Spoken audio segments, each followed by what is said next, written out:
Hey, my dear, how you doing? Hi, just great. It's good to see you.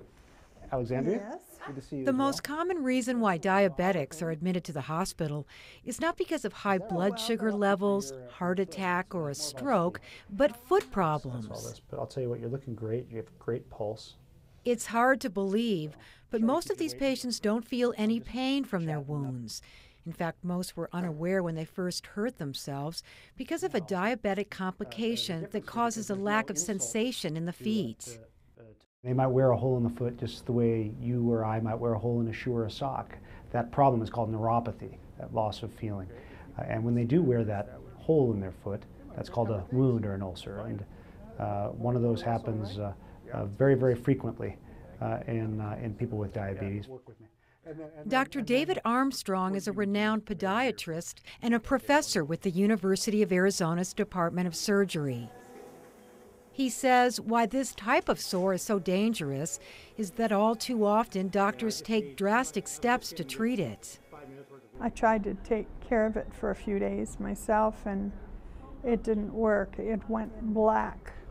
I was so pleased and kind of surprised to see my toes still there after the operation. Catherine Honeycutt was diagnosed with diabetes several years ago.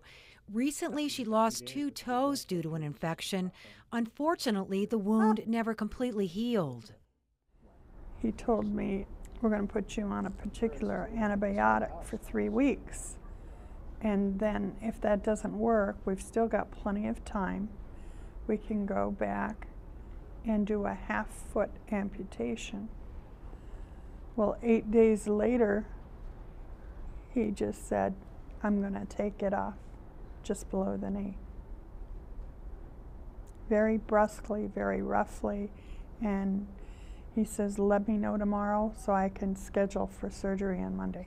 We're going to probably keep treating you with this. With so much at stake, Catherine got a second opinion. She met with Dr. Armstrong and a team of specialists at University Medical Center's SALSA clinic or the new Southern Arizona Limb Salvage Alliance. The trouble is most people just think that, well, someone has a sore, they're just going to get another one, let's just cut the thing off and be done with it. And that may be the answer for some patients, but not for most. Dr. Armstrong's adamant about preventing unnecessary amputations because they can be just as debilitating as a fatal form of cancer. We would never think of withholding therapy on someone with lung cancer or pancreatic cancer or Hodgkin's disease or breast cancer, but it happens all the time in people with wounds and amputations and problems with diabetes, largely because there's so much pessimism surrounding the problem. But what we do know is that once someone gets that amputation, half of them will be dead in 3 to 5 years. It's impossible for a wound to heal unless there's blood circulation to the area. So vascular surgeons are crucial to a successful outcome. One of the real unique things about SALSA is that we have, in one clinic, we have a real team approach, and we call it the toe and the flow. We have someone taking care of the foot, that would be me, taking care of the wound and the foot and trying to heal the patient, to reconstruct it or to prevent it.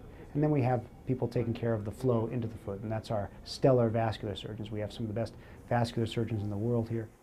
There are many ways to salvage a limb. We'll sort it all For out. Catherine, it's involved 2 surgeries, one to deal with the wound, and this one where doctors improved her circulation to the foot. Now we're left with a wound that is much more simple, that is now steadily progressing, and hopefully we're going to move on and continue to progress toward healing.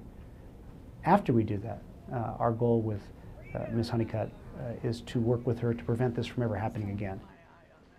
Catherine's recovery will be a lengthy process, but it's a walk in the park compared to what might have been. He didn't take the easy way with his leg off. He really tried to do something for me so that I can walk again, so that I can drive again and have a life of my own again. Now I just want to tell anybody 2 things. You've got hope, and get a second opinion.